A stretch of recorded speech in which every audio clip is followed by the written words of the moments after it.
Hi all, అందరికీ నమస్కారము. Myself doctor BV Narayana Reddy, consultant cardiologist, Shri hospital, Guntur.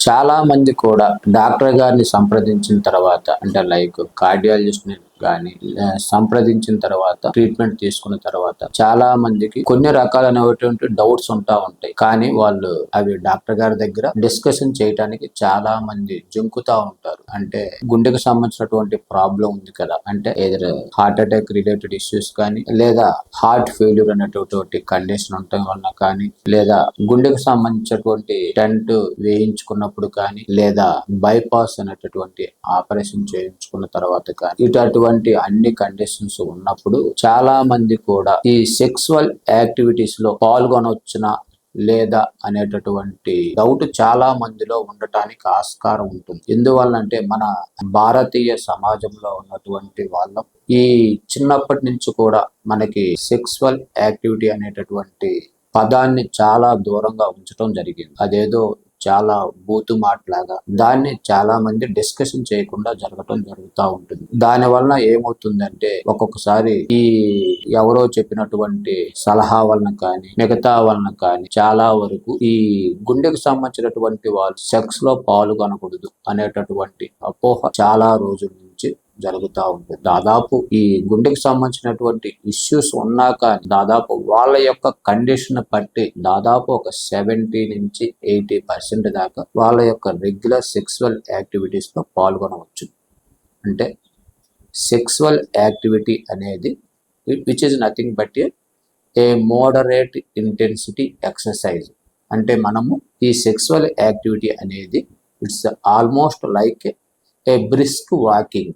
అంటే మనము స్పీడ్గా ఎంత స్పీడ్గా బ్రిస్క్గా వాకింగ్ చేసినట్లయితే దానికి ఈక్వలెంట్గా ఈ సెక్సువల్ యాక్టివిటీ అనేటటువంటిది ఉండటానికి ఆస్కారం ఉంటుంది. కాబట్టి మనకు హార్ట్ అటాక్ వచ్చినప్పుడు కానీ, లేదా స్టెంట్ ఇంప్లాంట్ చేసిన తర్వాత కానీ, లేదా బైపాస్ చేసిన తర్వాత వాళ్ళ యొక్క ఫిజికల్ యాక్టివిటీని అసెస్ చేసుకొని ఆఫ్టర్ 3 months తర్వాత, ఆఫ్టర్ 3 to 6 months తర్వాత మనం వాళ్ళ యొక్క ఫిజికల్ యాక్టివిటీని మనము థ్రెడ్మిల్ ద్వారా మనము అసెస్ చేసుకొని, ఈ థ్రెడ్మిల్లో ఎవరైతే ఎక్సర్సైజ్ కెపాసిటీ 4 to 6 minutes కన్నా ఎక్కువగా చేయగలగలరో అటువంటి వాళ్ళు నిస్సందేహంగా సెక్సువల్ యాక్టివిటీలో పాల్గొనటానికి ఆస్కారం ఉంటుంది. అటువంటి వారికి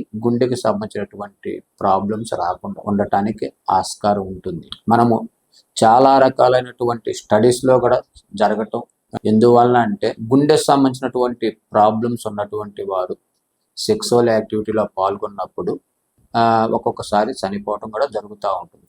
కాకపోతే ఈ స్టడీస్లో అన్నింటిలో కూడా గుండెకు సంబంధించినటువంటి ప్రాబ్లం ఉన్నటువంటి వారు కానీ, లేదా గుండెకు సంబంధించి ప్రాబ్లమ్స్ లేనటువంటి వారికి కానీ ఈ ఇద్దరికి కూడా కంపారిజన్ చేస్తే ఆటోమేటిక్గా ఇద్దరికి ఈక్వల్గానే ఆ రిస్క్ ఉండటానికి ఆస్కారం ఉంటుంది.